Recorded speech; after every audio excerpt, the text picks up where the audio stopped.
What are health indicators? Health indicators are quantifiable characteristics of a population which researchers use as supporting evidence for describing a health of a population. Health indicators is a measure designed to summarize information about a given priority topic in a population health or health system performance. What are the most common and important health indicators that illustrate the health status of the community? The most common are the population indicators and morbidity mortality indicators. These are important to help us know the scope and magnitude of problems, whether we have enough resources to fix a problem or whether we are making progress towards solving problems in terms of health status. Income and social status affects the health of the people because we know that the people with a higher income are capable of paying for treatments and checkups. That's why higher income leads to better health. But we also know that the people in poverty can't afford treatments and medicines. They are incapable of going to the hospitals. Also, they don't have enough income for food and it leads them to malnutrition. Education is one of the indicators given by WHO or World Health Organization that is said to affect the health of the citizenry. A good quality of education is the foundation of health and well-being. For people to lead healthy and productive lives, they need knowledge to prevent sickness and diseases. So that having higher level of education attainment is generally linked to better occupation and higher income. Whereas, we can provide for better care for our health. And also, education gives us knowledge in preventing sickness and diseases, where it can lead to better quality of health. According to WHO, air pollution effects on humans are significant. Healthier environments could prevent almost 1/4 of the global burden of disease. Clean air, adequate water, sanitation and hygiene, healthy and safe workplaces, health-supportive cities, and a preserved nature are all prerequisites for good health. Environment plays an important role in the healthy living of human beings. Physical environment has a big impact to the health of every people living in a community. People should be living in an environment with clean air to breathe and safe water to drink because poor environment can put our health at risk. With good environment, we can prevent any diseases and infections. Employment and working conditions. Employment and working conditions affect the health of workers and their families were identified with the goal of demonstrating how such knowledge can be translated into labor and health policies measures. The health of workers and their families will ultimately be improved by strengthening fair access to employment and the other dimension of decent work. Of course, the great support that we can get is from our families, friends, together with our community is the key to a better health for every individual. Our social support is the origin of a emotional reassurance and can provide a safe place for the individuals to tell their problems, which can help them to cope it.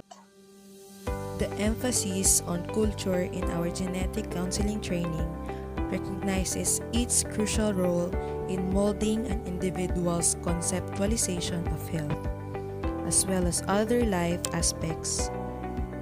Along with other determinants of health and disease, culture helps to define how patients in healthcare provides view health and illness.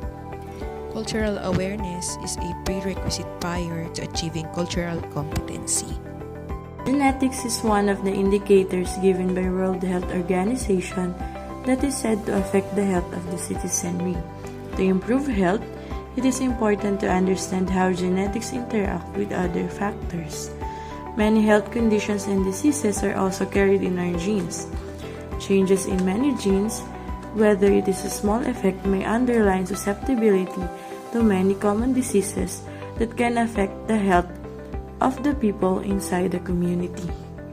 Personal behavior also plays a role in health outcomes.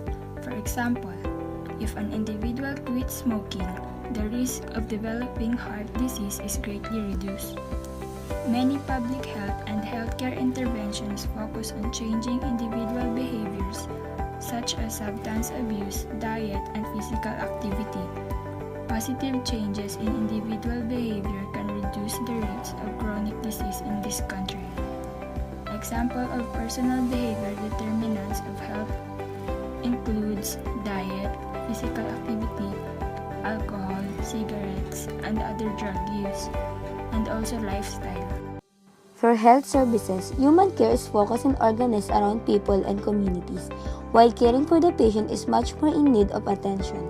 Integrated health services cover the management and delivery of quality and safe health services so that people can receive a continuation of health promotion, disease prevention, diagnosis, treatment, disease management, rehabilitation, and services in community care. Through the various levels and areas of care within the health system and according to their needs throughout the course of life.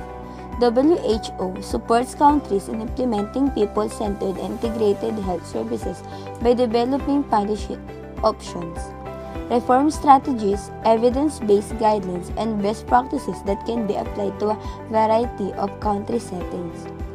Health services have a huge impact on every patient if they are managed properly, so the people behind the health service need to maintain a sufficient number of each drug, equipment, and service requirements.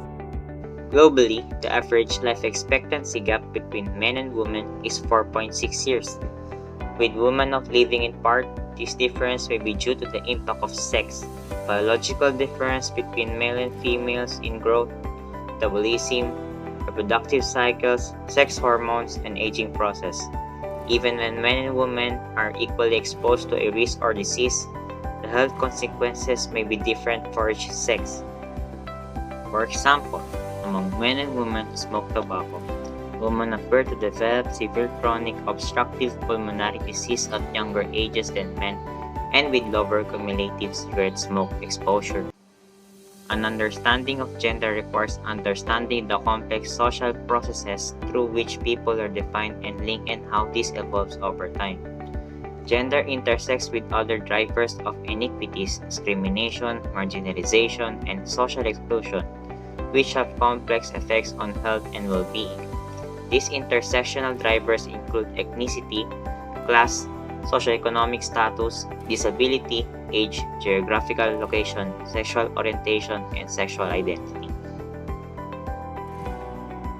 We consider Barangay Pinagbuhatan of Pasig City, one of the barangays facing challenges because of the COVID-19.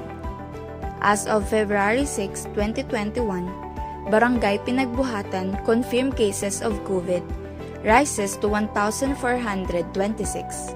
Recovered cases 1,312, death cases is 86, and the active cases is 26.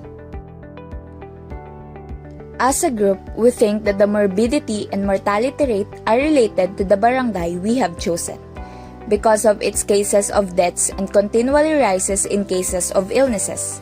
Furthermore, the population of the barangay also has the largest population, contributing the biggest 11.92% proportion to the total population of the city.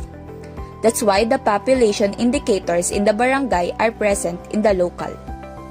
It gives information about the current and important details of the specific barangay. The current situation that is questioned in Barangay Pinagbuhatan is the safety and security for the people when the pandemic ends, though all of us are concerned about this matter because of fear for our situation and for our children, family, and friends' own health.